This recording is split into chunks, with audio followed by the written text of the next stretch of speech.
Yeah, I think it's good. Green screen is right there. Yeah. It's popping. Yes. I can't see anything else. Okay, let's start. Hi, welcome to Stories with Issues. I am your friendly neighborhood spider Lalo. Shit. This is why he would not do this. This is why you need to take the Superman route. So you don't have to I would be a have great Superman. I'm not so sure about that, gotta be honest, but... I would be a great Superman. Superman is more human than humans are. Ouch. I'm just saying. Let me fix this. You can talk. Yes, I haven't introduced myself. Hi, welcome to Stories with Issues. I'm Lalo. I'm Jeremy.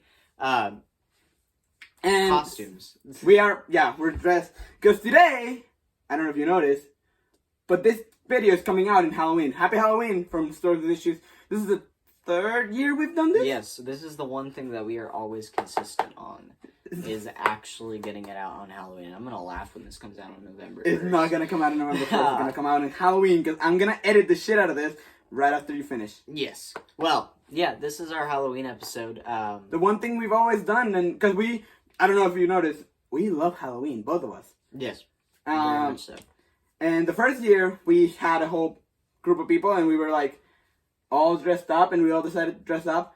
It was amazing, and I wish we could do something like that sometime in the future, get more people into the show, just invite. Yeah, last year Last year, it was just Jeremy and me. And my brother. And, no, Connor wasn't in the episode. I thought he... No, he wasn't. He left. He walked out. He has never been in an episode. Well, he probably will never. But And it's fine. This year, we're back to costumes. We are actually doing costumes this year, in a sense. Somewhat. We wanted to do something comic book related. So, obviously, Lalo. I'm the Amazing Spider-Man, like always, like every fucking year. For the past. You choose that, though. I love Spider-Man with a passion. I don't know if you can tell by my set. Well, that's Invincible. That doesn't count. It's somewhat. It's basically Spider-Man. Basically Spider-Man. But, yeah. My costume... I don't know if you call it a costume. It's an outfit. It's in the costume. Yeah, it's an outfit. You're representing a character. You're by Lock and Key. I just looked at the different styles between two of my favorite characters, that being Scott and Tyler Locke, and tried to put something together. And then the thing that puts it all together is I actually have the Ghost Key. You can make it like a necklace. Are they necklaces? It depends on the character. Yeah. Because some of them carry it on their neck, some of them just carry it in their I pocket. have my Nathan Drake Sigparvis Magna key over there. I'm gonna get it. Now that I've talked about it, I'm gonna get it. You could have done Nathan Drake this year. I don't have the outfit. I would. I don't have. have I need some items to finish the. But yeah, this is from Uncharted. Nathan Drake Sigparvis Magna key ring, which he lost in Game 3. Yep, but also still cool. And it's going to be in the movie. Yes! Oh my gosh, that movie. Oh no. Tom Holland's and everything. Yeah, I watched the trailer. And it looks And dope. I was convinced it was going to be great. I love Uncharted almost as much as I love Spider-Man. I like Sully. Mark Wahlberg as Sully. Holy. Super good. You can tell the connection. And now that we started playing Uncharted. I've at least watched, yeah. Yeah, I don't think you know as much of the connection there between both of them, but holy crap, it's so like similar, and I'm really excited for that movie. It's gonna be good. Yeah, sorry. So, yeah, that's my costume is Lock and Key, and then I have the Ghost Key, which if you haven't seen the show, then you'll know nothing about this. But the Ghost Key is the first key ever found in the show and the book, I actually believe, if I remember correctly. And basically what it does is it opens a door that leads to outside. If you walk through the door, your body falls dead and your spirit detaches and you become an actual ghost. Obviously, if you fly back through the door, you'll go back to your body and you're fine. So don't let the door close, because otherwise you're literally screwed. You're so screwed. So in the past, we have talked about witches. We have talked about zombies. And now We liked following tropes, so we're talking about Vampires. yes. This is a book called Vampire State Building. The only connection to anything you guys might know, because it's not even done by like Image or DC or Marvel. Oh, it's so done, it's totally something. it's done by Ablaze Comics, Never heard which of it. I've never heard of. So the only connection I know of is that, as it says right on the front, the illustrator Charlie Adlard is the illustrator for this. The Walking Dead. Yes, so Oh. Charlie Adlard, he's the illustrator from The Walking Dead. And so he illustrates this entire book. The art is amazing. I really enjoyed every part of it. Oh, yes, that's definitely. And it's Walking Dead. Volume 2 and forward. Because, if you didn't know, The Walking Dead was originally written by... It's still finished. Written by Robert Kirkman, which we talked about in Marvel Zombies. He also wrote and co-produced and worked on Invincible. Didn't we also talk about something Walking Dead-wise our first year of Halloween?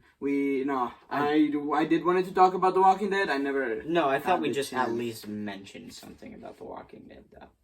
Probably during Witches? I'm not sure. Well, that's what I'm asking. I don't know. I'm just saying, I'm wondering how many Halloween years we're gonna go talking about The Walking Dead through other books. But what do we know about zombies? About fucking zombies. About vampires. Well, I'd like to ask you that, because I've read this. I know the differences that they have, but the similarities. I've only seen like one or two vampire stories. Really? I've only like. Do you at least know like fully any tropes. famous like vampire names or I anything? know like Dracula. that? Okay, Dracula. And so do you know Edward Cullen. Vampires are not supposed to sparkle. Well, it's the skin of it's the skin of the killers. It's a curse that is placed upon them the moment they turn. I haven't seen it. And I don't know. Okay, I love. I'm gonna get so much hate for this, but I love Twilight. It's so much fun. He also loves Fortnite. What? Okay, just give me a brief synopsis on what a vampire is. Well, vampires from your are knowledge. blood-sucking assholes who You got this. who are involved in Marvel. Abilities and weaknesses. Sunlight, wooden stakes. You Those know, are the normal weaknesses. trope. Onion or no, Garlic. Garlic is everything holy, I guess. So holy water. Yeah, holy water, crucifixes. That's like the weaknesses that I know from the years. Interesting that vampires are based off of mostly Catholic religion. So yes, you know that. What are some classic vampire abilities? Super strength, super speed. Okay, yeah. The ability to turn other people into vampires. Yeah. Well, I will say right there, it varies. Okay.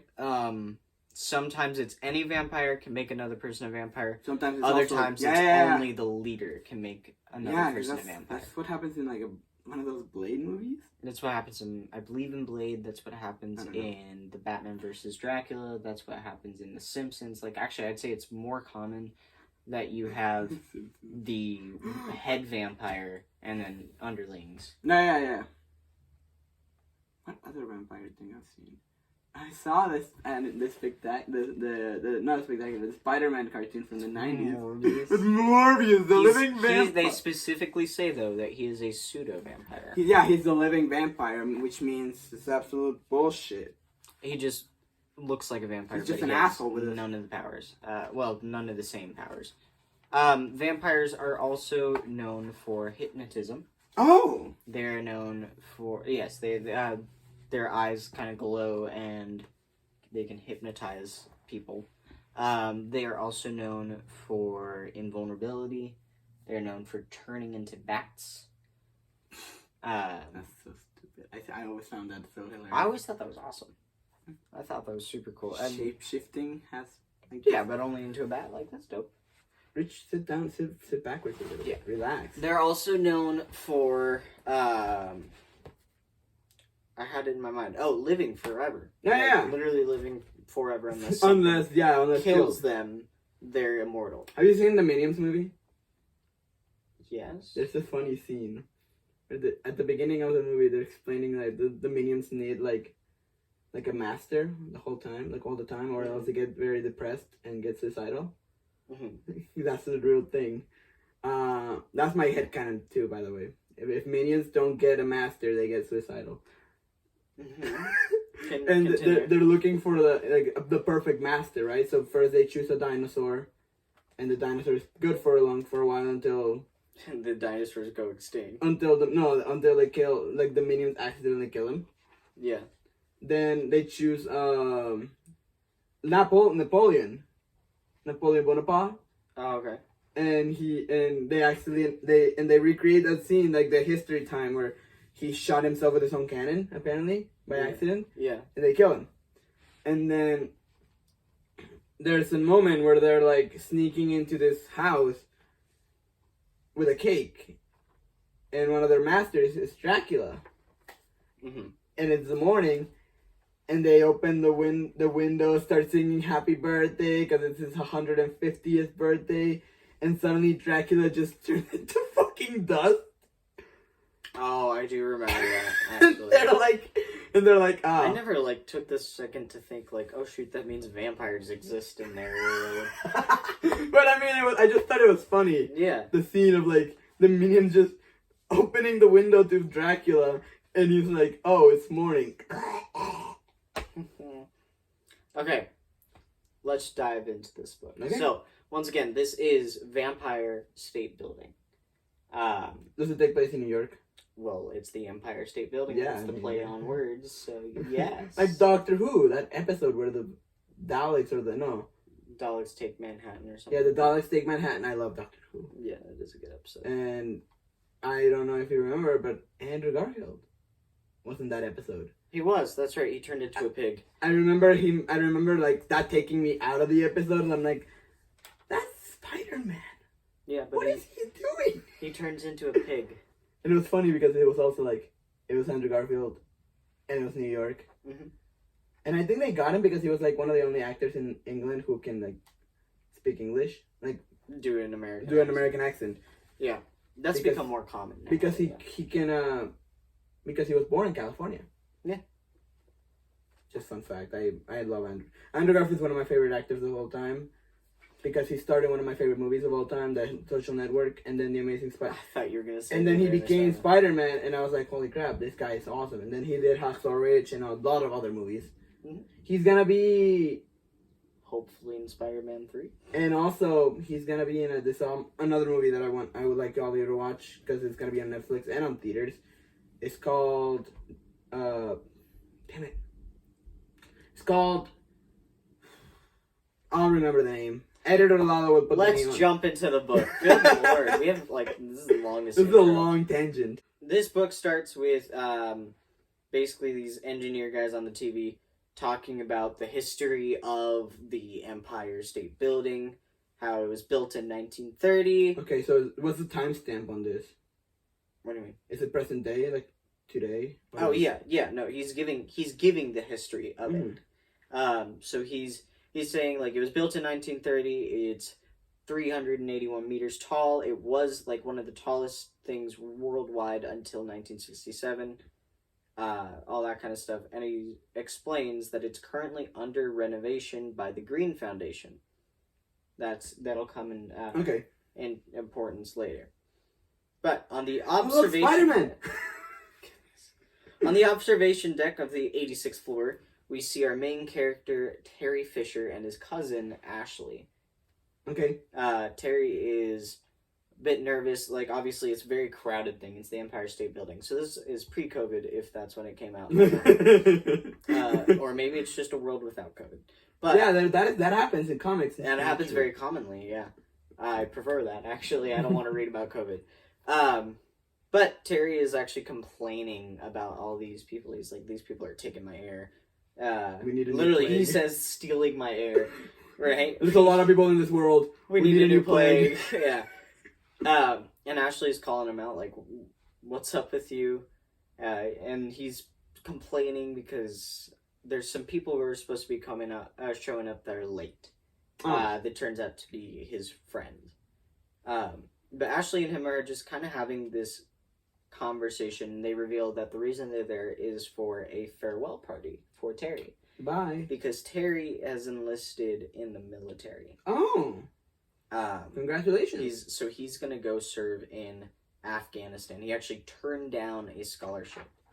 Damn it. Because he went to an engineering school. Well, free money. Yeah, no. Somewhat. He already went to engineering school and shit. everything. Like, yeah, he could have continued engineering. Instead, he decided to go to the military. I'm gonna fight for my country. Yeah. Yeah, and it shows him holding a Zippo lighter from Afghanistan. And it's basically from his father, from when his father served in Afghanistan. Oh. And they reveal that his father died in Afghanistan. And so Ashley is giving him a lot of grief. Like, why would you go to Afghanistan? How long was Afghanistan ago? How long? It's still going. How long has it been going for?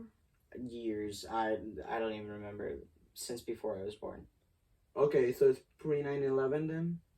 I think so. Or maybe it might be right after. Right after 9/11? Don't yell at us for our history. It was literally before we were born. Yeah, I don't know a lot about history. I'm not even from this country. Yeah. But Ashley gives him a lot of grief, saying like, "Why are you going to do this to your mom?" Because it's the right thing to do. Well, no. Oh, there's more reasons. They don't want him to die. His father literally, it was a few months back. I mean, fair, but like. Well, but he is now the only person that his mother has. Oh, so his father just died. His father just died. Okay, that's what I was asking. And so she's like, why would you do that to your mom just to send another neatly folded flag? Like, is that it? Why would you do that? Okay, that's messed up. And it also reveals that he broke up with his girlfriend as well recently. And so everybody's worried about him because of all these changes and this spur of the moment, like, yeah, I'm going into the military. I'm breaking up with you. You know, is he like, did he break up with her because of this? It doesn't really say in the beginning. Okay. But then finally, the rest of his friends show up. And they all hug him, greet him, everything. And they even have his roommate threatening to basically sell all of his stuff on eBay. Or I think actually on Craigslist. Don't touch my PS4. And they talk about how they got the tickets to go to the 86th floor of the Empire State Building. Yeah, because that's hard. And hard to do. Marry his ex. Because they're still friends. So Mary, his ex-girlfriend, basically stole tickets from her dad, who is in charge of the Green Foundation. Fat rib. So the guy who's in charge of doing the renovations is her dad. So she kind of just snuck tickets for her friends. Snatch. And they went. Bye. And we cut to the 75th floor, where we have these two construction workers talking about how they found this room just encased in a pillar with an iron door. By the way, I want to mention the art looks great. It is amazing. It reminds me to. And it gets so much better. The Walking Dead. It gets so much better. Okay. But they apparently found this like long hidden room. They have no idea how long it's been there, but it was a room hidden behind a pillar, or like inside a pillar, I should say, with an iron door. And so they open up the room, right? And they find these tribal paintings, or like what look like tribal paintings. And so they start, they're like trying to look more, so they start to try and pry down one of the ceiling tiles. See, this is how you know these people are Americans. No, this is their job. They were told to go do it. Okay, because I was like... So this is how you know their boss was American. But they were told to do this. And so he pries it open a little bit, and then all of a sudden a hand pushes through the ceiling tile and knocks him in the head. No! And, they freeze. They're like, is that a hand? And then the rest of the... No, man, it's a paw! The rest of the ceiling comes down on them. And we see, right as this exact moment happens, all of the homeless people in New York Or Which there's a lot. Most of the homeless people in New York, I should say. Which there's a lot. There's a very specific thing that you'll notice that I'll explain later. But they look like all of them evil people. No, you'll see. All of them look up at the state building. Like they apparently know something is happening as soon as that hand appears. I was just gonna say, well, it's a very cool building. It's 100-something years old. Look up at that moment when that hand appears and everything, and that place is disturbed. And then we cut back to Terry and his friends, and specifically Mary, saying like, "Why? What was the point with breaking up with me and all that kind of stuff?" And he said, like, I started this shit. The problem was never you. You're the perfect girl. And she's like, that's what you say to woo a girl, not dump her. She's very hurt, obviously. Okay, but like, and so they get in line. How long has it been since they broke up? Probably only a few weeks. Oh shit. It was very early, very like near. Almost. Yeah. But they get in the elevator line, it's the Empire State Building, so it is long as hell. It is a very long line. And we see this guy. It's a very popular building. One of the most popular in New York. We see this guy whose name is Jackson running to meet a worker of the building. He is also apparently a worker of the building. And they just kind of talk about how he's trying to start a business, and he's basically trying to ask the woman out. Her name is Gabrielle. Mm-hmm. And he's trying to ask the woman out because he knows that she likes him. He likes her, kind of thing. And she has to say no because she's got to go take care of her daughter and everything. But he's like, when my business is up and running, and right as they're talking about the business, that first homeless man we saw before starts running towards the elevator door. And right as he's about to run in, a guard stops him and says, "Sir, you can't be here." And we see that Why not? His hand, because he doesn't. You have to have a pass. You have to have a pass. I know. But we see that his hand is turned into this grayish white, and all of a sudden he takes claws. He has claws all of a sudden, and he slashes the guard's throat. And we see that he has fangs and red eyes. Like, he's a vampire. He is a vampire. Like, next thing we know, this other guy is trying to shoot. The other guard is trying to shoot the guy who's mauling these people, and we see other homeless people run towards them. The attack of the homeless. All of them turning in to vampires. Oh shit. Yeah. So they can turn other people? Well, no, sorry, they can't. Oh, but you'll see. But all these people, basically, like, these vampires, just to give this away right now, so it's out of the way. These vampires do have the ability to almost like they were a werewolf. Actually, they switch back and forth between the two forms. So that's how like nobody's ever noticed these homeless people looking like a vampire. So these homeless people have always been vampires and around. So New York has always been infested with vampires, and we just didn't know. Mm-hmm. We go from spiders to vampires. Mm-hmm. It took you a while to realize what I said. And so the first vampire who actually puts this war paint on him, it's inferred that he's most likely... Is it blood, the war paint? Yes. So he just put fucking blood on his face? He puts blood, but in these war paints on his head.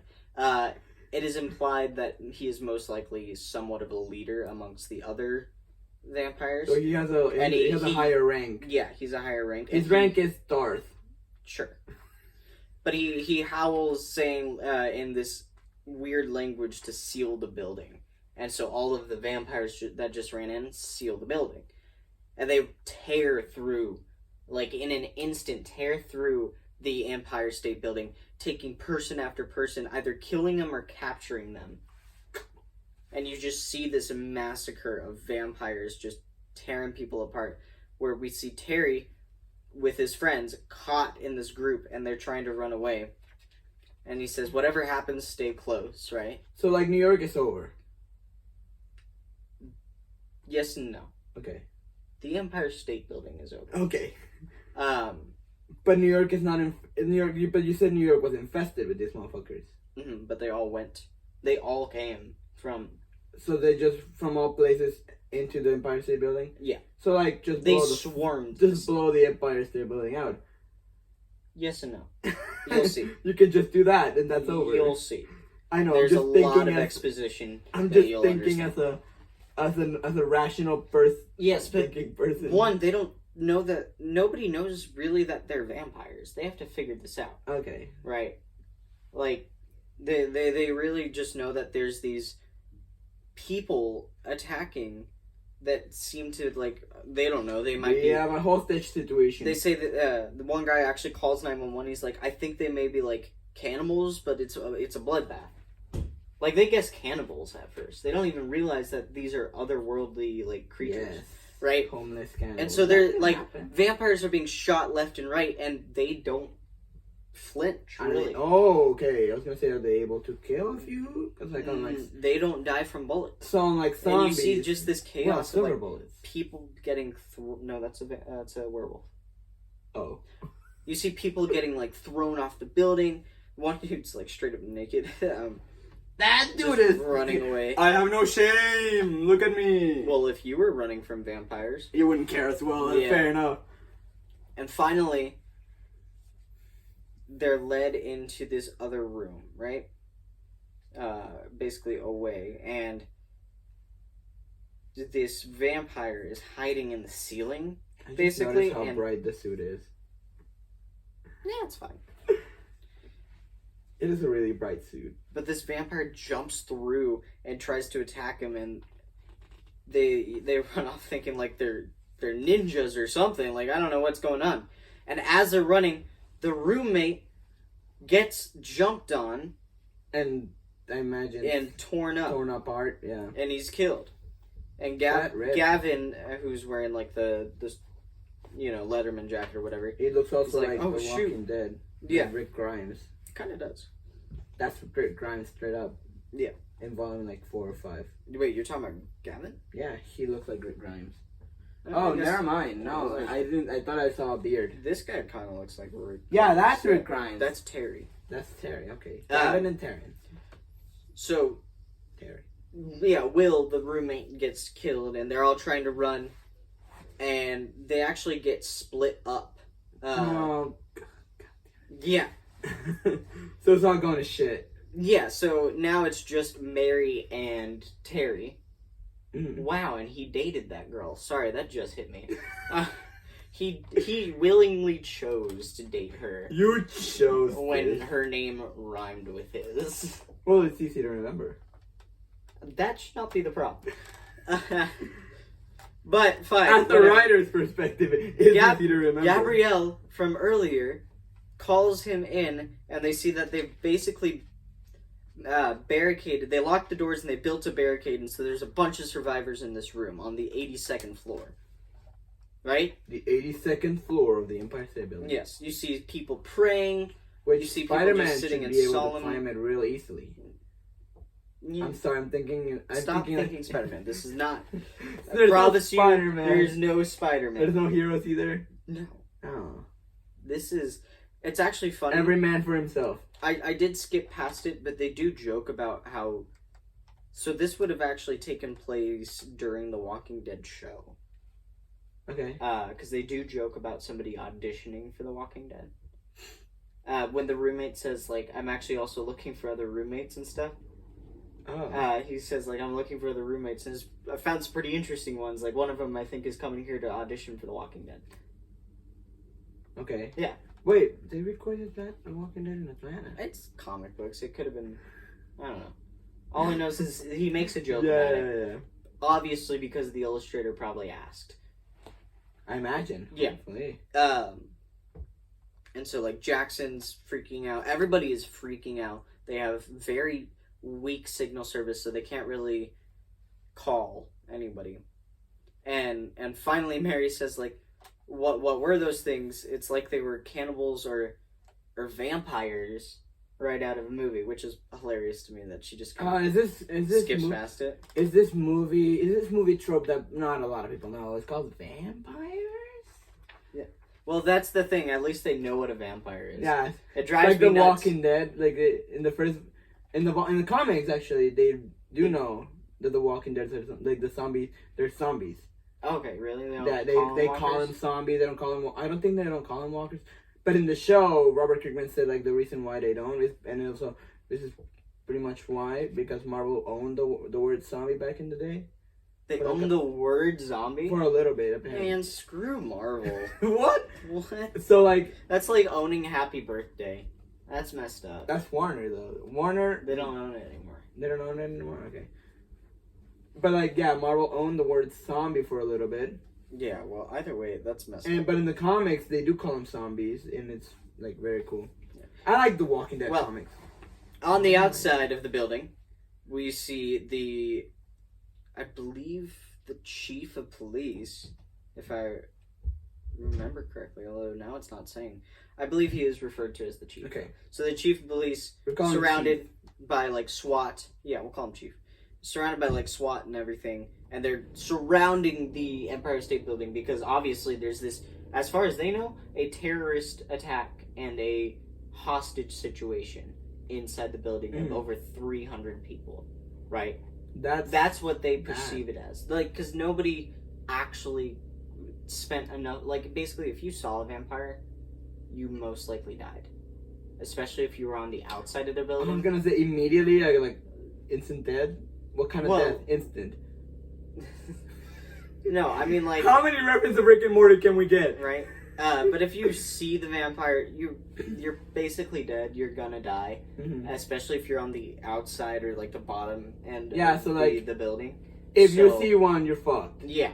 So nobody who's alive at the bottom of the building was in the building, and nobody who was alive knows that they're vampires. So they just assume that it's terrorists. What about the... Oh, okay.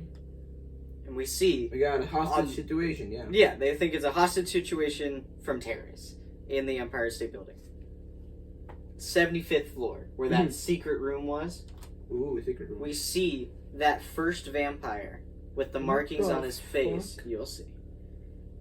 He drags these two guys, these two people that he had captured. And one of them is screaming, saying, like, I'm begging you, I have a wife and children. And he's dragging him by his hair, he snaps and rips, not even just snaps, he rips his neck. Oh, like a fucking Twinkie. He halfway decapitates him. Harry Potter. Nearly headless Nick style. Yeah. So. Why do they call you nearly headless? Well, you see. I can't fully take it off. I get to it. You're a ghost. Choose what you want. Like, I'm sure he could figure it out. Could you? I don't think so. I bet he could. Moving on. Use a ghost sword. Who cares? But this first vampire, saying in this ancient tongue, says, "My God, my master." Is it the Great Spirit. It is translated. The Great Spirit has opened your sanctuary. He has opened our ears to your calling. We are your children, your blood. We are the Hamatzah. And today, we feast. The world awaits your eternal reign. Never mind. What the hell? And we see this guy, this vampire, who apparently is the god of the other vampires, or the leader at least. The god of the symbiotes, no? The master. Yeah. He is this weird-looking vampire, fully pale. Like, think Guillermo del Toro, pale man style. Like, fully pale, covered in mouths with fangs, with extremely long, like, claws, like nails. He looks like a bit of Abe. Actually, a little bit, yes. And his face, especially, does look like a classic vampire. With the pointy ears and the Spider-Man shape. Yeah, no hair. Spider-Man shaped eyes with the red. Oh, this reminds me. Spider-Man shaped? Well, no. like the alien shaped. No. It's like the goggles.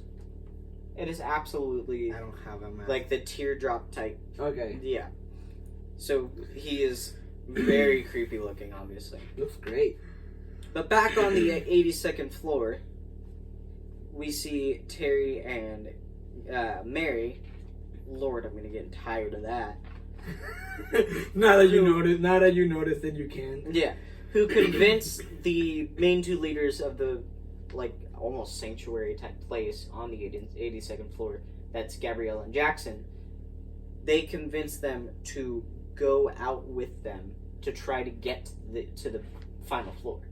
Because their best chance is to fight through, like, not to go up, but to fight through the vampires, or, like, sneak through. Yeah. And make it to the bottom so they can just run out, right? Like, yeah, because we can't go through them, we're gonna die. That is their hope, is to get down. To die? No, sorry. Their hope is to get out. Yeah. So they have to go down. And one guy is, like, saying, no, don't listen to this guy, he'll lead you right into hell. Is that what happens? The next panel is this dude who is torn apart. So it's... shit. And so as they're going, the four, as they're going down the stairs, you hear screaming from just everywhere around them. No, help, no, please don't. Do you remember that? I hate that. It's so... From witches. I hate it. But they hear the no, don't, everybody's screaming, please, I don't want to die. And they walk up to the body that's on the floor. And he sees that this guy is being dragged towards this god of sorts. And the master vampire. Wait, god of swords? God of sorts. Oh. Sorts. Valifax, what are you doing here? This master, right? The master vampire. Yeah. And he takes the extremely long, like, claw, right? And he just goes to the chin of the man and just impales his head. Oh my god! Kills him right there. Fucking And then Terminator, motherfucker. He pulls him and basically, like, it's a weird, like, hug type thing, but he hugs him in a sense. I'm sorry. And all the mouths all over his body absorb his blood while he drinks from the hole that's on his head. So, like, you're Morbius. But they're actual mouths. They're not the stupid Suckers. suckers. Yeah. Suction cups. And even then, they, like, I'm sure they could bite, but, like, it's just, like, the blood pours into them as he's drinking with his mouth. And he's, like, the master screams, like, more, I need more. And you're like, yes, Captain. Aye, aye. Terry and Mary are watching this whole thing. They're like, obviously, they're not human, and whatever that thing is, it's absorbing the blood. And they realize that's why they have the hostages. That's why they left some of them alive. They turned the Empire State Building into basically a giant pantry. And the humans are the meals. And now, we see Gavin and the girl being dragged to be next, essentially. Oh, shit. And Terry whispers that there's a door, take it and run when you get the chance. But all of a sudden the guy, as they're trying to talk to Gavin, the guy who was dead on the floor next to them starts whispering, help me please, I'm begging you. Because he's apparently still slightly alive. There's nothing I can do, man. It's you or me. Yeah, and a nearby vampire senses it, pulls him and shuts, and the door shuts. And so they basically have to leave their friend and continue down. It's you or me, man. What do you want me to do? I can't do anything about it. Pretty much. Next, we see back with the police and everything, they've gone and gotten an expert on the Empire State Building, which just so happens to be an architect. Maybe? I guess he would qualify as an architect. Like Ted? Sure. Well, he's a professor, but yeah. He's the guy in charge of green industries. Okay. Like, he's the guy who's in charge of... I wanted to do a How I Met Your Mother joke. It didn't work. It didn't. But he's the guy in charge of the Empire, like, in charge of the renovation. Yeah. He's also a very handily Is it her expert. father? Yeah. Okay. So he's her father.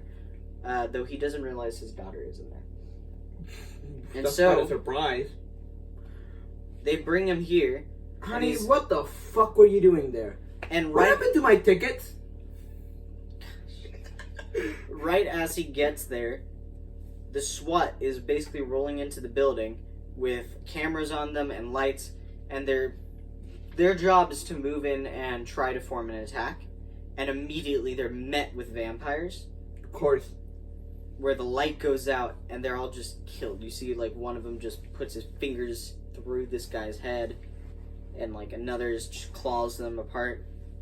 And finally, the police see this picture, which now they think that there's some sort of like fanatics, like they're fanatics is fine. It's like another word for terrorists, but they think they're also like on drugs or something, right? Because that's not normal. Yeah, right? that looks like that guy is some crack or something. All of the men sent in were killed. I don't know anything about drugs, as you can see. He was on something. And back to tacos. Yeah. Back to Gabrielle and Terry. They continue their journey, moving through, and Mary starts talking to Terry as he's trying to download the schematics for the building so that he can try to find an exit, an escape. Yeah. Right? And he's talking to her like, why? You said, like, why'd you break up with me? You said it had something to do with my father. Was that the only reason? And, Still? And he says, and then just cuts the conversation right there. He's like, I found an air duct on the 3rd floor. Like, hey. You're still about that. Completely. Fucking worried about the vampires, our Well, lives. as far as she knows, she's about to die. Find a fucking way to get out instead of before. She wants to make sure that she doesn't die with, like, some heartless, like, she still very much so cares about this guy, and she doesn't want to die not knowing. It makes sense. Okay. It's not smart, but it makes sense. I guess. I would put real people would put their shit aside, like, no, we gotta focus. No, they definitely would not. I can I assure would you. try to put my They shit aside. absolutely would not do that. Especially not some girl who's just, like, never seen anything like a vampire before. Whatever. Yeah. Well, finally, we see Gavin, and he sees the door, and he whispers to his girlfriend, there's a door, right? Like, and I saw Terry earlier, and he's the one who showed it, and blah, blah, blah. Like, he whispered it, and he's like, on 3, we're gonna run. 1, 2, 3. Snatch! And he runs, and the lead vampire just picks him up by the neck. Which I would like to mention, I know I keep saying just him and his girlfriend, but Ashley is also there, the cousin. Yeah. Yeah, so she is also So there. there's 3 people. Those 3 friends. Then why the fuck would you argue against next to her? Yeah, you know. But So the guy's now, dead. After they realize all their people have died, they want to figure out what the hell's going on. What are these terrorists all about? All that kind of thing. They even thought about, like, maybe There's no emptying- videos. Like, they thought here's about a request. No. I want an airplane, a 1,000 bags of chips, and $2,000. That's a low ball. That was an easy payment. But they thought about even maybe like emptying the sprinkler pipes and putting knockout gas through it. But it's a huge ass building, so you literally you wouldn't be able to get enough knockout gas. It's impossible to put that much. Like, that is a thing that they do in normal situations. In a normal But situation, the Empire State Building is so big that it's impossible. it wouldn't reach all the way. Yeah. You have to have gallons and gallons of that shit.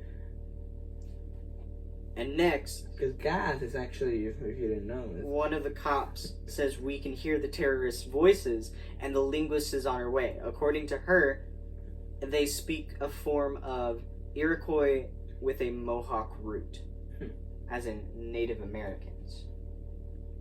Of course. Okay. God damn it. I'll continue that later, but he's like, don't tell me that it was built on an Indian graveyard. God damn it! It's not, but you have to be the racist asshole who had to say it. he says it. I know. Yeah, Indian graveyard. You had to be the racist asshole who said it, though. Also, he said it wrong, though. It's Indian burial ground. That's the cliche thing. You didn't tell me that this house was built on an Indian burial ground. You did? You said it like 5 times. Oh. I understand. Have a good day. But it's not. It's not built on an Indian... The Empire State Building is not built on an Indian burial ground. No, instead, I don't know. So I don't know if this is true. We can always look it up. I don't know a lot about New York, but I know that it was... The whole building of New York was messed up. Yes, it was. And this adds into it. I am not sure that it was... that what he's saying is true. So we can always look it up. Mm-hmm. But according to this guy, so at least in this universe, this is true. Okay. The Mohawks did build the tower. They were fierce warriors. No, the Daleks built the tower. Shut up. They were fierce warriors who weren't afraid of heights, and so they built this giant tower. They had big balls. But other tribes called the Mohawks man-eaters. We'll learn more. But yeah, they like it was not great. And then on an opposite building, we see these snipers getting ready. And right as they're watching... Take the shot. No. No. Terry and... That was me telling them, take the shot. Not yet. Terry and Mary and Gabrielle and Jackson are climbing out onto one of those, like, painter's scaffolding things. Yeah. Things, like, attached by wires, which like are that fight in Shang-Chi. fucking terrifying. I hate those things. So, no, it's like... It's not scaffolding? They do go onto a wire one, which leads to one like the one from Shang-Chi. If you can see. Yeah, scaffolding. Clean scaffolding. It's terrifying. I hate those things so much. And Why? it's super scary. The idea of like those just dropping all of a sudden. They're like an elevator, man. They can hold 10 times the movies weight. have told me otherwise. Did you know that an elevator can the cable itself? Yeah, one of those cables can hold like up to it's steel. 16,000 pounds. Yeah. And they have 4. Like one is enough to work. They have 4. It's steel. Yeah. No, I get it, but still terrifying because it swings and I don't like it. Elevators don't swing. Elevators don't swing. Okay. But aside from that, asshole, the snipers see them crawling out of the window, but one of the snipers notices a 5th figure. Mm-hmm. Right as he notices it, Terry notices it. It's a vampire this guy was that is crawling out of the window and on the side of the building that jumps at Gabrielle. And she did, right? And as soon as he jumps at Gabrielle, Terry punches the bastard, right? And they're falling, or they're fighting and everything. And Gabrielle is like screaming, "Help!" And Jackson says, "Like I'm right here, jump to me." And she couldn't jump. Yeah. No. Literally all she would have had to do is swing backwards a little bit. But she lost her grip too early and she couldn't do it. Like, no, I'm not jumping. What the fuck is your problem? And he falls. Fell. She plummets to the ground. All the way to the ground. God damn. Which Jackson is like freaked out by this. Yeah. What's even more freaky is finally the police learn. Oh, these are vampires. That they aren't wearing bulletproof vests. Because until now, even from the security feed of the SWAT, they thought like they're not reacting to the bullets because they're wearing bullets. They're wearing bulletproof vests. Well, that's a normal thing for a terrorist situation, right? Like they expected it. Stack up. But they can clearly see this guy in the light. That dude is naked. Not wearing a bulletproof vest. That they can see that he was shot through the chest. And they realize that he's not going down. And he does fall down at first just because the impact. Mm-hmm. And Terry thinks it's over and he gets back up. He gets shot in the head and still nothing. And finally... It's like a G virus. Yeah. More and more vampires are appearing as this one is getting like shot to death, but it's not actually dying. Yeah. And finally... enough bullets to kill someone. Yeah, the sniper aims for the little red gasoline, or like... My assumption is either like gasoline or oxyacetylene, something like that. It's a tank of flammable gas. Yeah. And he shoots that, and it just demolishes all these vampires. And finally... And partially parts of the Empire State Building. Yes. But finally, the vampires die. Yeah, because this fire. Is the first time they've seen a vampire actually die. Yeah, because it's fire. So fire, as far as they know, is their only weakness. Sun as well? They don't... Can we just wait until morning? They don't get to test that out. Oh. Oh, so it just happens in one night. This is all over one night.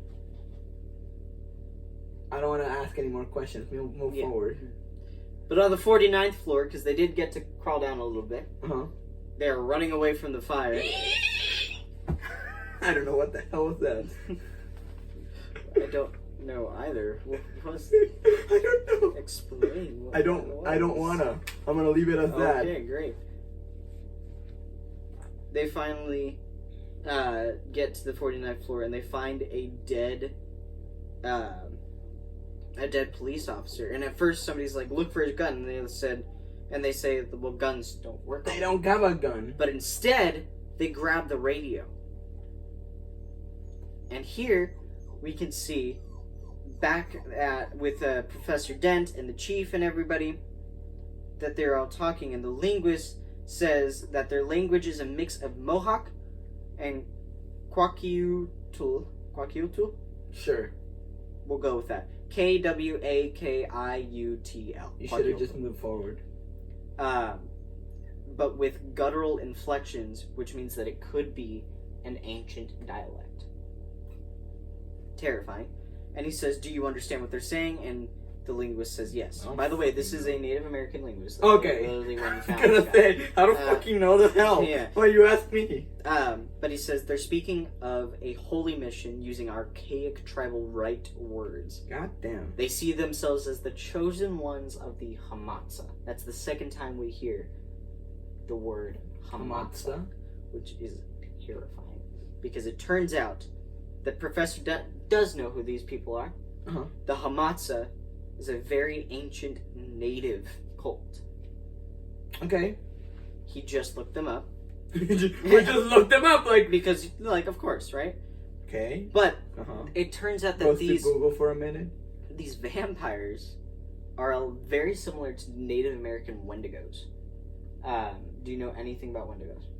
No. Or skinwalkers? Okay, yeah. That's similar to a Wendigo. Okay. Basically, this cult were cannibals. They were a cult of cannibals, but it was a rite of passage that when they would eat somebody, it would turn them into a vampire, for lack of a better term. Yeah. But basically, yeah, it's technically a vampire. Very similar to skinwalkers or Wendigos. That was a Native American thing of these were people who went dark and ate somebody, and it mutated and transformed them, kind of thing. Gross. But it did. It turned them into vampires. And they believe the vampire god will awaken. Once fed and regenerated, his howl will... Once he has the strongest he's ever been! Yes. Thank you. But, his howl is supposed to unleash a storm that will basically destroy their world. And his name is... It's no. No. Utlunta. Oompa Loompa? Utlunta. Utlunta. Utlunta. Similar sure. Ohms. Yeah. Utlunta. Yeah. Sure. Sure. We don't need to know the name. It matters. Somewhat. But Utlunta, that's gonna get old real fast, is the vampire god, right? And he was buried, they used to bury their gods in these towers, right? As high... Because what happens when you make God bleed?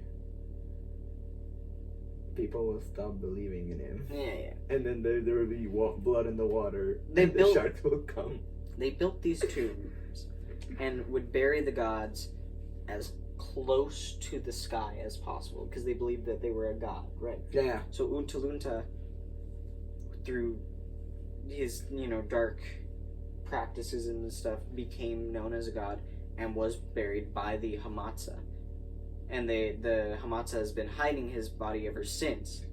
His mausoleum God damn. was allegedly rebuilt several times and was always high up in the sky. So that is that room. Oh, okay. From the 75th floor. The secret room. That's what the secret room was. It was a tomb that they hid in that tower. Okay, how come no one has found it before? Because it was hidden in a pillar. Okay. Like, you know how sometimes in skyscrapers you see this giant ass like block pillar in the middle of the room? It's for stability. Yeah. That they hid it inside a pillar. So they just put a fake pillar and said... No, as far as I know, it's a real pillar. I mean, it's a fake pillar. It does help with stability, okay. That's what I'm saying.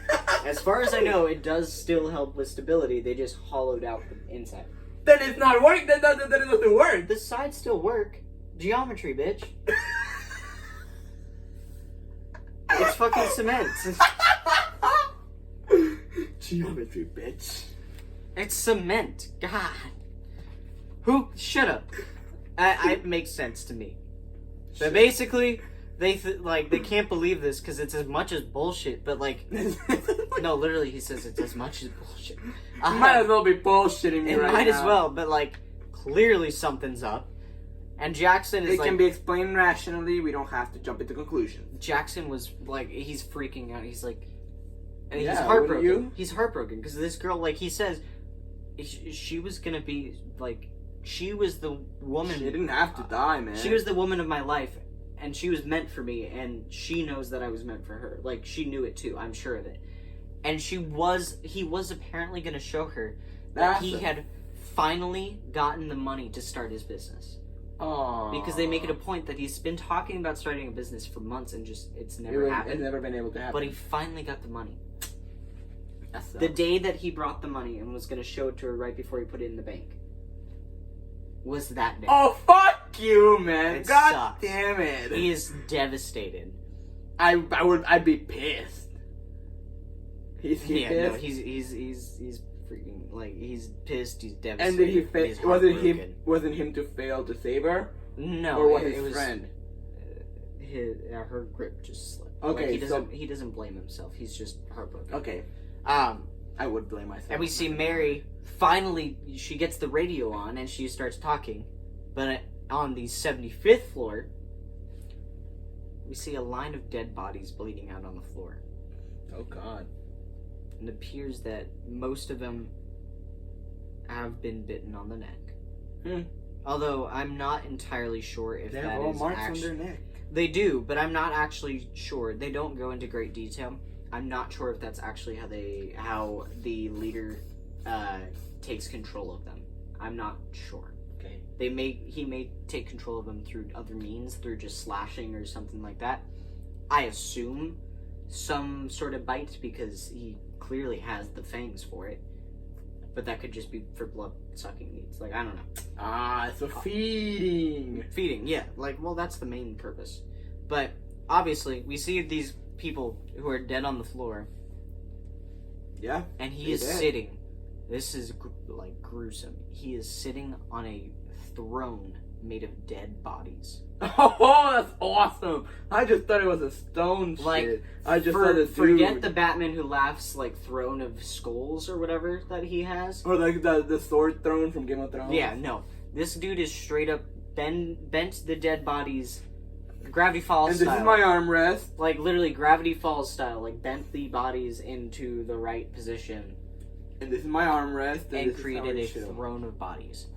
That's badass. And as these dead bodies that are bleeding out, including the friends of Terry. Oh, that and sucks. Mary, as they're dead. Do they see them? As they're dead, he finally says in his tongue, "Awaken." And they say, "We are your blood." And they stand up, and you see his friends, all of them, just completely pale. And there is what chanting, the fuck are they saying? Yeah, but they are chanting, "We are the Hamatsa." And Utlunta walks forward, breaks open the window in front of him, and says, "Go forth as a swarm and drown the world in blood." Okay. With this horrible scream. Well, you'll learn what that scream is. He sends him forth as a swarm. Mm-hmm.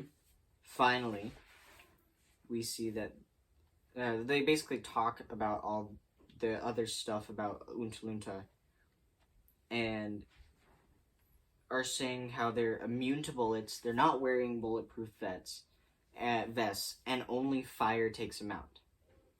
The way they learned that is because obviously the cover fire of the snipers set off that explosion, and any of the vampires caught in the fire did not stand back up. In the fucking ground. So finally they are accepting that it's a pretty big pill to swallow, but it is vampires.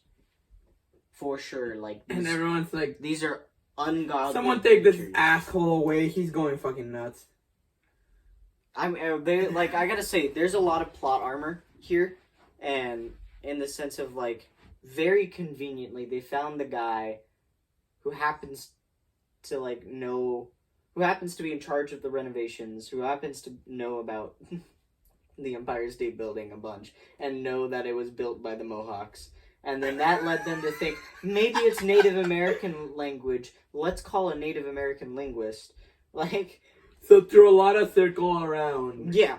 Like, it was very lucky, and it did lead them right to the path of, like, vampires. Okay, yeah, vampires. Sure. But they finally talk about how, according to their beliefs, Untitled will summon a storm that'll bring an end to all life on Earth through this, like, howl. And so they are trying to, like, figure out what they can do, bring in people with, like, flamethrowers or anything, and finally Mary gets through. And they show that Professor Dent is Mary Dent's father, right? Yeah. So they're talking over the phone, Do they have a cousin or over the named- radio. Do they have a cousin named Harvey? Harvey? I've wondered that myself. And she's basically giving him information and all that stuff. And she explains why she's there, right? Of like, I was with friends for Terry's going away party. And he says, is Terry with you? Because they already made it a point earlier that they're pretty sure her dad doesn't like Terry. But he asks, is Terry with you? Well, leave him there. No, he says, he's not an asshole. This is very cool for as little as we know about each character, because this is one of those stories that's like, it's just happening. Like, you know, you gotta go into it. They did a very good job doing somewhat character development for a main character. Like witches. Yes. And so he does say right here, listen to me. You need to get to lower levels as fast as you can. We'll get you out of there. And then give me Terry. And when he talks to Terry... Listen here, you motherfucker! No, he says, my daughter's life is in your hands. Get her out of there. I'm counting on you. Yeah, basically. Listen here, you motherfucker. Yeah, basically. But, like, it shows that he's trusting Terry. Right? So, like, already, with as little as we know, that's still character development. That's dope. I love character development. So what they do, because they hear this rumble of vampires, they decide to lay down on the ground, take long, slow breaths next to all the other dead bodies, and act as dead bodies. We'll play possum until it works. Believe it or not, they think it's gonna work, and it doesn't. God damn it! I mean, it works in a sense until they give away their position, because their friends walk in. And they have this weird smile. This is how I was explaining. Shit! Like, they do actually have the ability to switch back and forth. And then they turn full vampire. Oh, fuck. Yeah. And they basically... They figure out that the vampires are actually toying with them, and they're pretty intelligent through this. They're like, okay, even though these are undead monsters who are not our friends anymore, they still have some of those memories. So like they know how to use their knowledge as like Marvel Zombie with their prey. Yeah, a little bit, but they don't talk, and they're just underlings. Oh, okay, they don't talk. They don't talk a lot unless it's in their own language. So he grabs an axe, and that's where it really like reminds me of Evil Dead. I know it's not a chainsaw, but like he just looks like a character out of Ash vs. Evil Dead. Have you ever seen any of those movies? I think one of them, yeah. I love those movies. But he does hold this hatchet, right? Did he breathe his fire axe? Did he rip his own hand? And, no. Oh.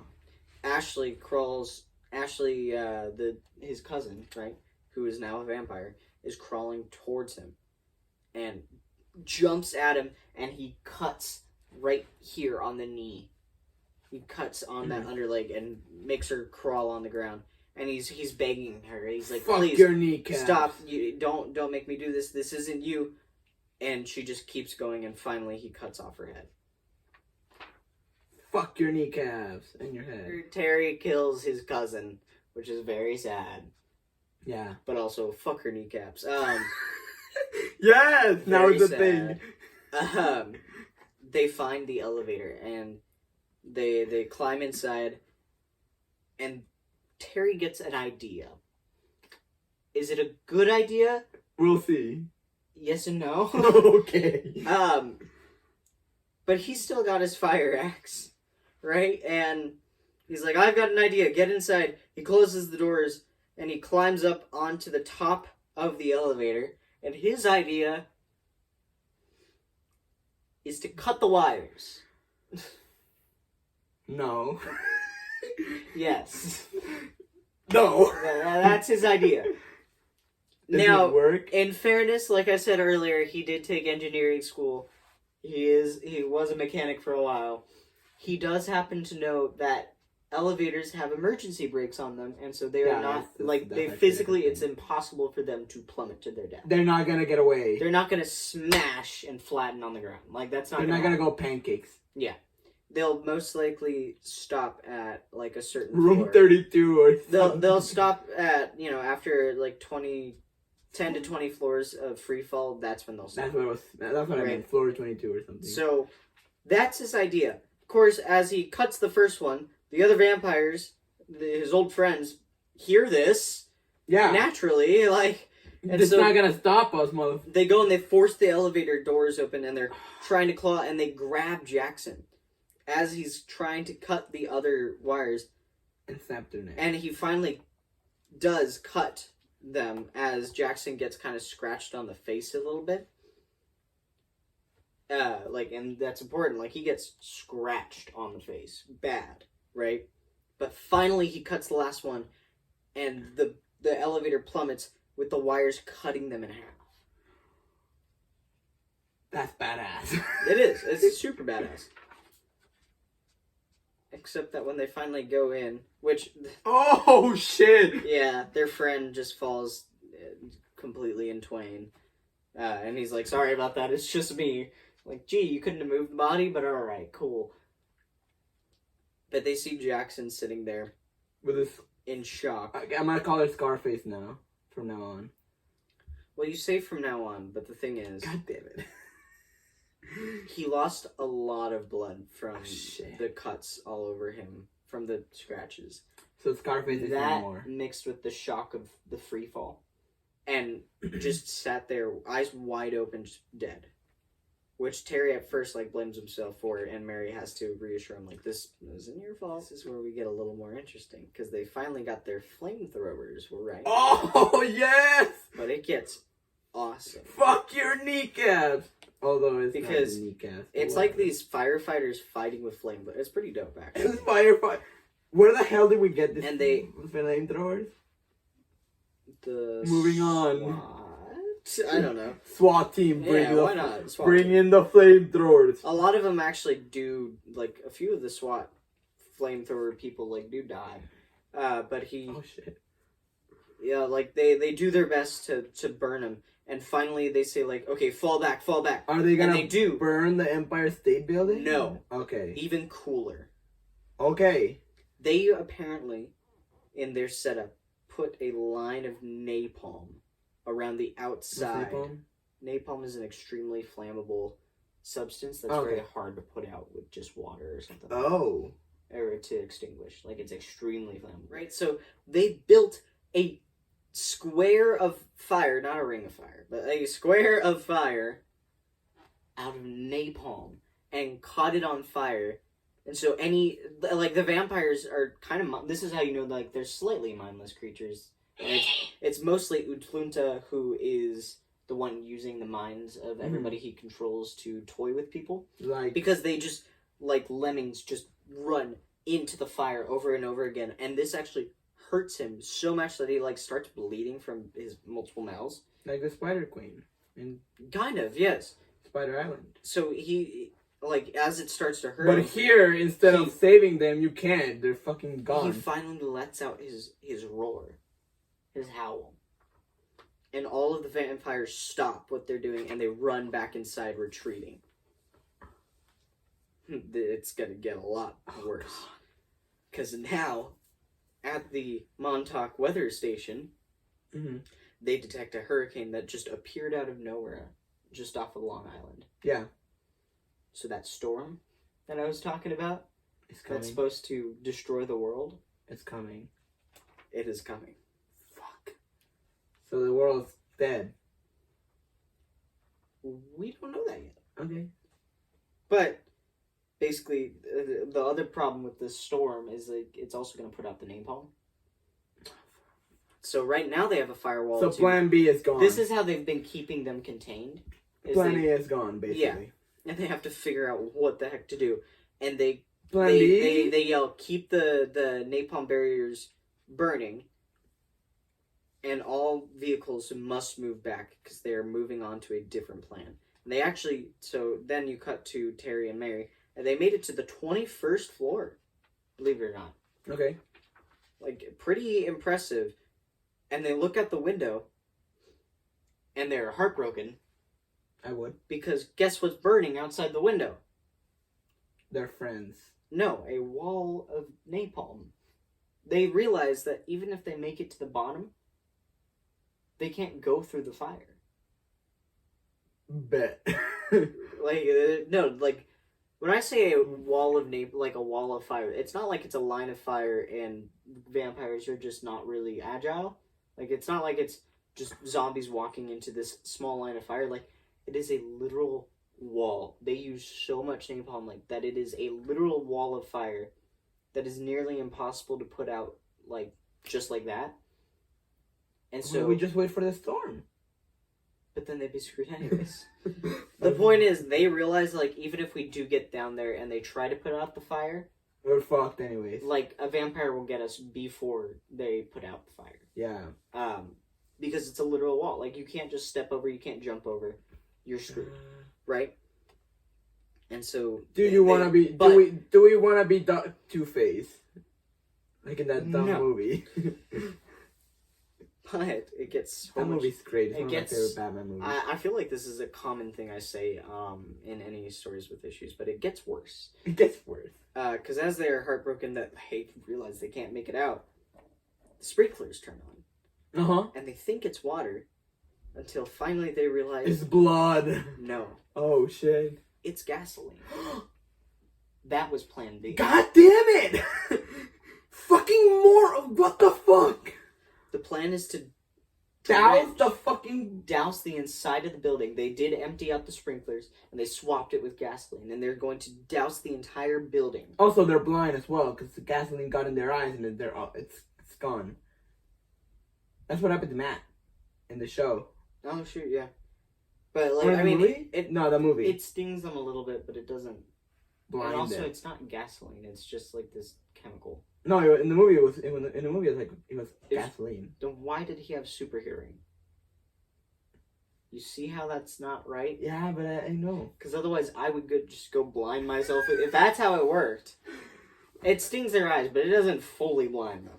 Was it a No, I think it was... No, I don't remember.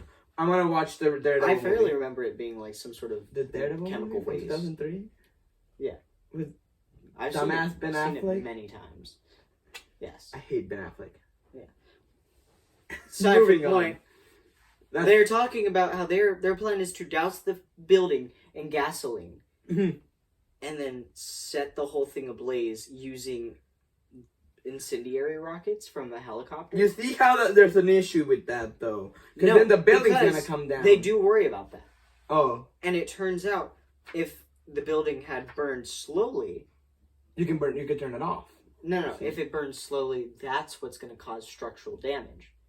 But if it's a flash fire, If you douse the entire building and you set it all on fire at once, and then put it out, Assholes. then there will be building to the interior, but there will not be any building, or there will be damage to the interior, but there won't be any damage to the structural integrity of the building. Okay, how you plan to turn it off immediately? That's why they have firefighters. Okay, that's where the firefighters are here. They're basically gonna run through like Speed run, come on! Like it's not that hard to put out. If it's just on the interior, it's not on the outside. Like it's not that bad. I say that not being a firefighter, so I don't actually know. We can ask Robert. Yeah, it's true. Robert, please leave us in the comments. Yeah, clear us out of the. But when Dent hears this plan, he freaks out because now he knows his daughter's in there. Yeah, what the hell? So he's like, "You're gonna burn my daughter?" And he's like, "I'm sorry." They actually got a picture of. Do you rather die from vampires? Well, that's what they say. It's like, we can't let those monsters out. If they get out, and if they keep turning other people, then they'll destroy all of Manhattan essentially, and the rest of the world soon after. Have you heard of that Daleks episode from Doctor Who? Pretty much. So, Doctor like, what? they're arguing this, and and Professor Dent's like, "No, you can't do this," and they show that they actually got a picture of Untlunta, and they're like, "Yeah, no, whatever this is an abomination." Yeah, what the fuck is that? No! You think we can play fair with this abomination? The fuck it, no! Get that shit. Take the picture, put it back in your pocket, get out of here. Yeah. And so the captain starts arresting him, and he's like, "You can't let this happen," and he breaks free and runs to the radio. And he's like, because he's arguing. Communicating I didn't them. fully explain. He's arguing. He's like, you gotta warn her if you're about to set the fucking place on fire. like you have to go warn her, please. You gotta warn her. And they said, we can't warn her because we can't. I have my radio. No, we can't because the minute they would hear. If they learn, then they'll find a way to protect themselves. I mean, and they're not wrong. That's the whole point. Is like we have to have the element of surprise. How are you gonna play fair with it? Okay, but have you thought about, wouldn't they know the minute they've been doused in gasoline? It's a great question. Wouldn't they notice? You would what think. the fuck is that? But also, like, they have them trapped inside, so. Oh yeah, they're still. The wall is still there. They want to give them as much of an element of surprise as possible because they're planning on doing this like in a few minutes. Essentially, they're planning on setting it off. That's a cool cover. So he runs and he's about to warn his daughter, and as he's speaking over the phone, he's like, "The police are Put the radio down." Yeah, the police are going to burn, and boom, the chief shoots him. Oh shit! So he dead. The chief shoots him as where? The helicopter goes and flies into the air, and Mary sees it happen. Sees his father being shot? Sees her father being shot. Luckily, like, she thinks he's dead, and luckily Terry points out, like, look, they're actually wheeling him out right now. Why would they be wheeling him? They wouldn't be doing that fast unless he was going to make it. But it's shown he's shot in the, like, chest area. So most likely not good. But, like, also he'll make it. Spoilers, he makes it. Yeah, he'll make it. And so they decide that they have to get back up to the 75th floor. The reason why is because it has that secret room. That secret room is the only place without a sprinkler. But that's what he is, though. She asked that. She's like, isn't that what he is? He's like, what if that thing is there? And he's like, we will take one burning bridge at a time. We'll burn that bridge when we get there. Yeah, essentially. That's not what you do. You also, cross the bridge. Just to interrupt this, I love how this artist does rain. It is incredible. Like, it looks so pretty. Mm-hmm. It's really good work. Mm-hmm. I love how he does rain. He's very good. Because, so now the hurricane has hit. And you can't appreciate it that much on The Walking Dead. Yeah. Because, it's black and white. Yeah. But, like, this guy is... And from what I've seen, from what I've read of The Walking Dead, because I've read, like, the first 10 volumes, probably. 10, 12 volumes. Mm-hmm. Not a lot, but, like, they're, like, on issue 100 and something. 100. Is it even over? Lalo, future Lalo, put underneath me if The Walking Dead has ended. back to all that. The hurricane's the rain is going, and they notice it's about to go out. The napalm. Oh shit! It's about to go out because of how powerful the rain is. And we see That's a powerful rain. We see that lead first vampire saying "soon" on my mark with an army of vampires behind him. He's basically getting ready for the fire to go out so that he can burst through. Steady! Steady! Literally. March! Which, like, he's my favorite. He's super cool as a scary villain. Like, for not being Utlunta, who's obviously, like, the scariest villain, thing I've ever seen in this book. But they're getting ready.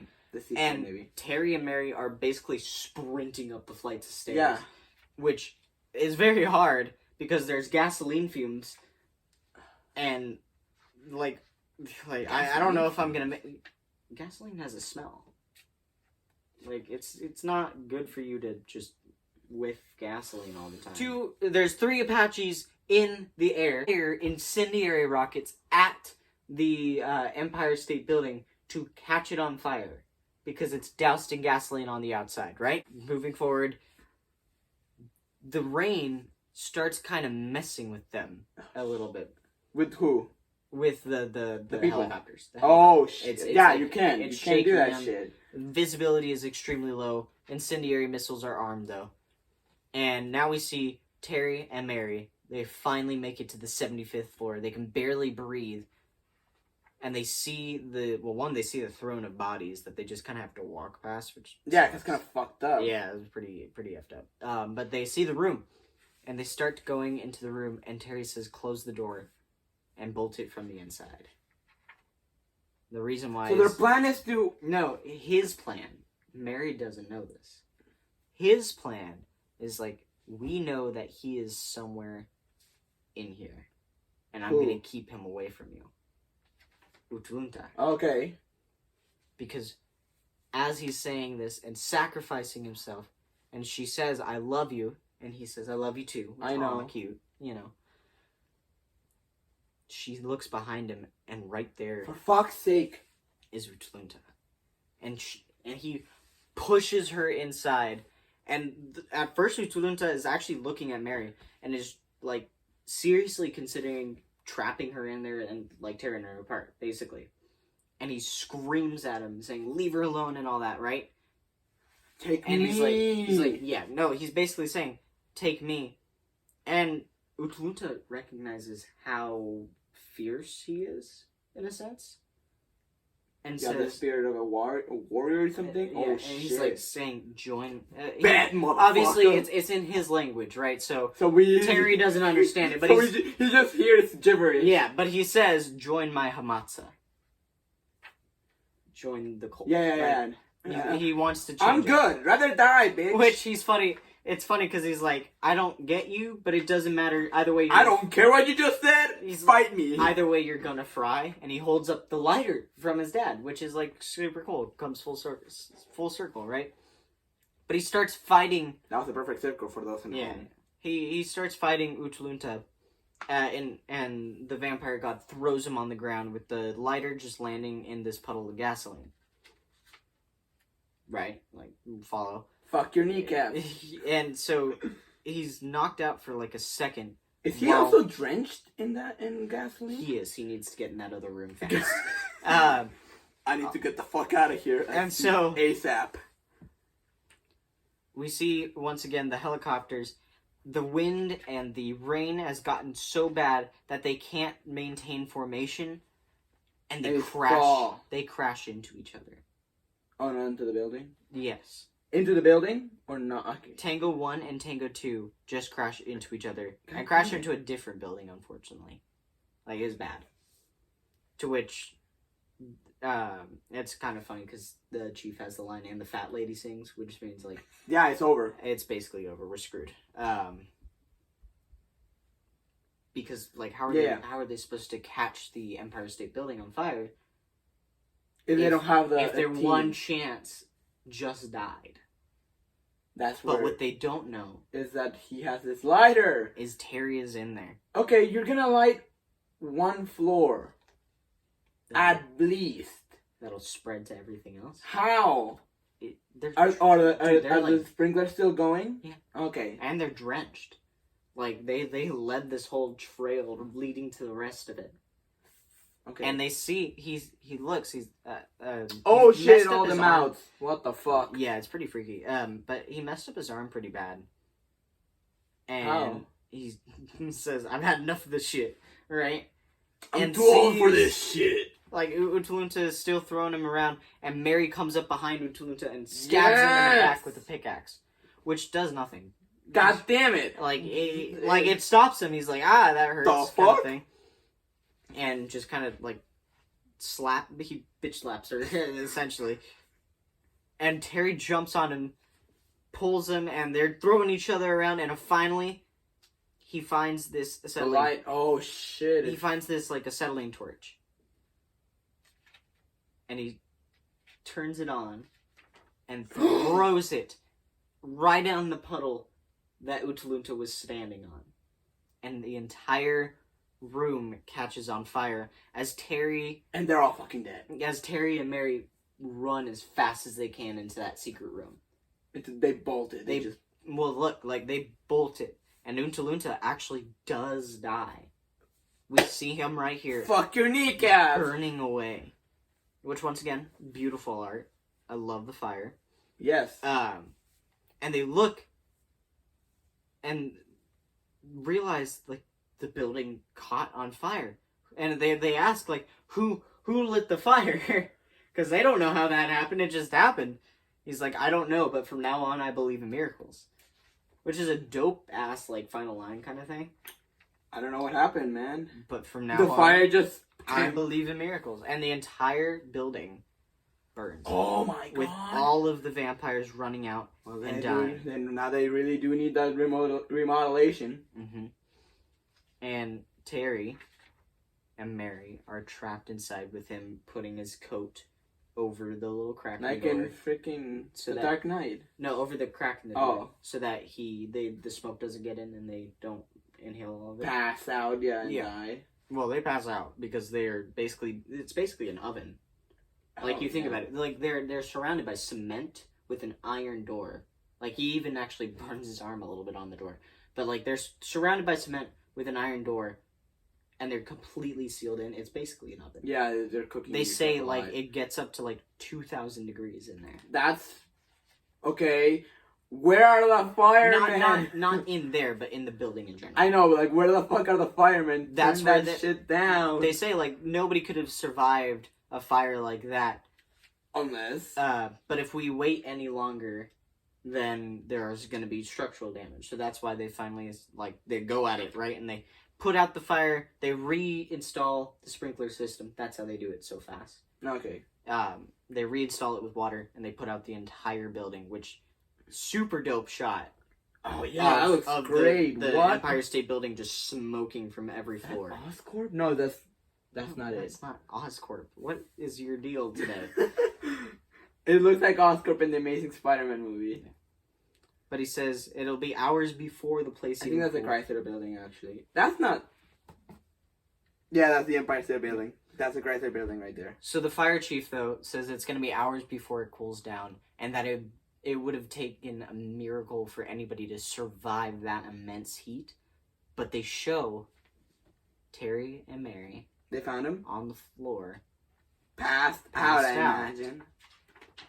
But it gets better, because then you see the team of firefighters. They find the Zippo lighter. And they break open the door to find them on the ground. The fire? Wait. They saved Terry and Mary. They found them passed out on the ground and saved them. Now, we see Professor Dent has become a new Barbara Gordon, and he was paralyzed from the waist down from the bullet wound. I mean, yeah, but like how? He shot through the spine. Oh shit! So he was straight on the chest, like a straight shot into the spine? Well, it would be more like a diagonal, but yeah, still like going straight into the spine. Yeah, because straight into the chest would kill him. Yeah, because I think he actually got shot through the back. Just based off the angle he was talking hunched over type thing. Right, so it was through the back, came out this way. Yeah. Not fun. And then we have some narrator talk of Terry. Who's narrating? Terry. Oh, okay. It shows that now Professor Dent does like Terry. Good job. You saved my daughter. Basically, I owe you forever. Professor Dent is Is he going researching. to Iraq or Afghanistan? You'll see. Okay. Professor Dent is researching a lot of stuff on the Hamatsa because Yeah, they what know the for a fact fuck that they're. happened? They basically created this group with Terry and Mary and the chief and the linguist and Professor Dent researching, like, if we know that these things exist, what else is out there? If we know that vampires are real, how many more vampires are there? Or what if there was a cult on werewolves? Like, that is their fear. And because the scariest thing that they learn about the Hamatsa cult religion is that the beast dies and reincarnates over and over and over again. An endless cycle, as if time ran in a loop. Yeah. So is there a sequel to this? Maybe. I don't know. But Okay. it explains that, the military gave Terry a medal. I got a medal without even going. Let's go. Basically. Gave him a medal, and he said, I took it to keep up the show, but it's a farce. And he says that, like, I'm a hero, sure, maybe I always wanted that. I saved, like, he's like, person. Am I a hero? He's like, sure, I've always wanted that, but I'm not. That's not me. And that's actually the explanation of, like, why he randomly decides, like, I'm going to leave, I'm going to go to the military, I'm going to go do this. Is because, like, okay. he wanted to be a hero. He wanted to be a hero like his dad, kind of. God damn. That's messed up. And he realizes, like, Mary... You're my... They say that he saved Mary, but the truth is Mary saved her. Him, yes. Why did I say her? Oh, well. She saved herself as well. Yeah, no. They saved each other. You saved me, I saved you, we saved each other. He explains that we saved ourselves, They basically. stay together, right? Good. Mary gets a job in Seattle. He does not leave for Afghanistan. He moves with her. And they Going even to have Portland. a memorial wall. Washington. I'm stupid. Yeah. But they even have a memorial wall with, like, pictures of everybody who was in the Empire State Building. And he says, like, we will never forget. Never forgive. Well, no, we'll never forget our friends and that day. And they show a different skyscraper. Oh, so... With a different... No!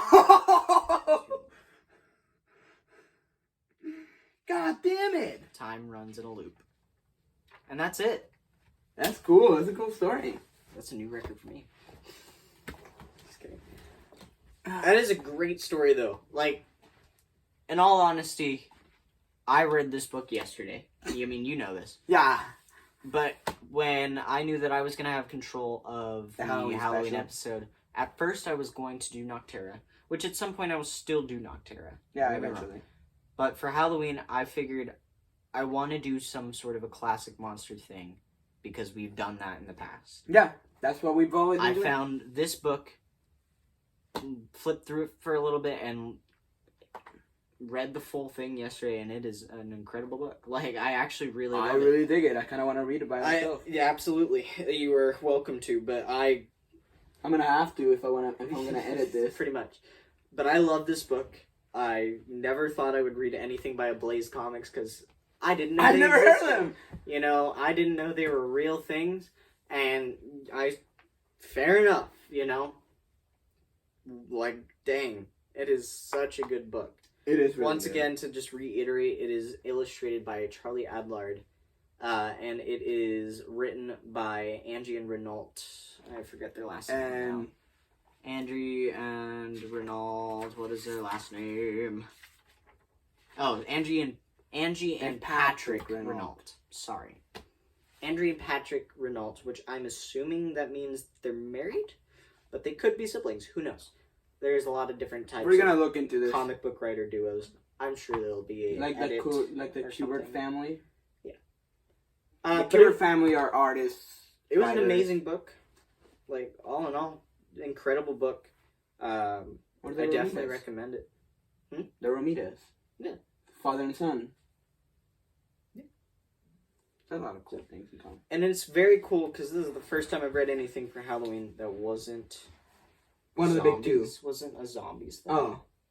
Like, normally if I read a book for Halloween, it's something to do with zombies because that is the easiest thing That is the easiest to thing do. to find. Which, on that end, like, props to DC for finally expanding on vampires. Oh, you're gonna talk about it. Finally expanding on vampires. Yeah. We will not do this episode until the series is done next October. It will not be the Halloween episode, but I will cover it. I also will cover. I wanna do a special episode like for more things. You should be expecting more stuff from us. We should be making more stuff for you, and we're gonna have fun making content because we love talking about comics and stories. This is why the show was made. And with that said, happy Halloween. Be careful with your candy, and have fun tonight. And make sure you don't live on an Indian burial ground. That and, well, in that case, be careful going to Washington? New York. Be careful at New York. Are you serious? Bye. God. But I always play when I'm playing video Chicken games. strips. When I'm playing video games, I always aim for the knees. When I'm playing gun game. when I'm playing Resident Evil, Boom. I aim for the knees because in the zombies. Is it possible to aim for the elbows so they can't use their arms? I don't know, but I want to try that. But in Resident Evil, you can shoot for the knees and they don't get up. But and it's easier for them to just walk around them. Yeah. Because they're fucking in the ground. They can crawl around. They're gonna crawl around, but they can't get up. I just really want to see if I can pull a Michonne but in Resident Evil, obviously, like, you can't really fight with katana. I don't think that's in. No, that's not. But if you're able to shoot, like, their elbows, right, or even their shoulders so that they can't move their arm. Well, thus at any moment they can't grab at you, which is a huge thing with zombies in Resident Evil. I think also in The Last of Us. I know they like lurch at you or whatever. In The Last of Us, that you can also. I always shoot at the kneecaps because fuck their. And I always say the same thing. Fuck your kneecaps. It's just a thing I did when I was playing The Last of Us Part 2. Well, sorry, that was That was fun. after.